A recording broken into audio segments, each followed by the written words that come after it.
sur France Info, le point sur l'actualité à 16h30. À Paris, deux associations à l'origine de la marche pour le climat appellent les manifestants à quitter les lieux. Greenpeace et Youth for Climate dénoncent les violences qui ont éclaté. Ne prenez aucun risque, les conditions d'une marche non violente ne sont pas réunies, tweet notamment Greenpeace. La préfecture de police parle de 1000 manifestants radicaux infiltrés dans le cortège. Parmi les incidents signalés à Paris, donc, une banque vandalisée sur le boulevard Saint-Michel dans le 5e arrondissement. La préfecture de police, là encore, décrit des scènes d'exaction. Elle évoque deux commerces dégradés avec des trottinettes lancées contre les vitrines. On signale également un véhicule en feu. Les forces de l'ordre ont chargé et fait usage de gaz lacrymogène.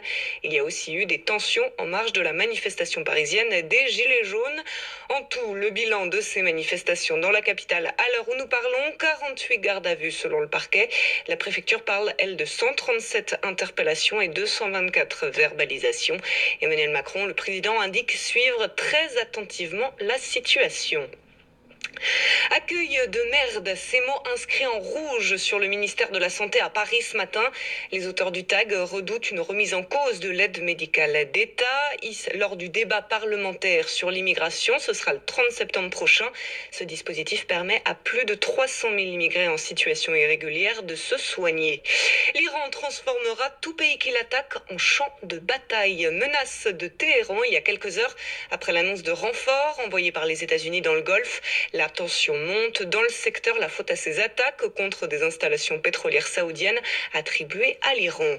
De brefs affrontements entre policiers et manifestants à Hong Kong, suivis d'interpellations.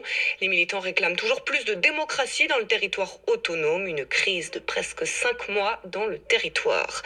Les funérailles de Ben Ali à Médine, en Arabie Saoudite cet après-midi. L'ancien dictateur tunisien y vivait en exil depuis son éviction du pouvoir il y a 8 ans, point de départ du printemps arabe. Il est mort jeudi à 83 ans. Vigilance orange levée depuis une demi-heure pour les départements français des Pyrénées-Orientales et de l'Hérault. Les deux départements étaient menacés par des orages et des inondations. Au mondial de rugby au Japon, les All Blacks battent l'Afrique du Sud 23-13. Un peu plus tôt, le 15 de France l'a emporté de justesse face à l'Argentine 23-21. L'entraîneur Jacques Brunel soulagé mais pas totalement satisfait par les performances de ses joueurs. Dans une heure, prochain match de la 6e journée de Ligue 1 de football. Marseille-Montpellier. Demain, les Parisiens se rendent à Lyon. Ce sera sans Mbappé, pas remis de sa blessure, annonce son entraîneur Thomas Tuchel. 16h33, vous êtes sur France Info. Prochain résumé de l'actualité, c'est dans moins de 10 minutes avec Édouard Marié.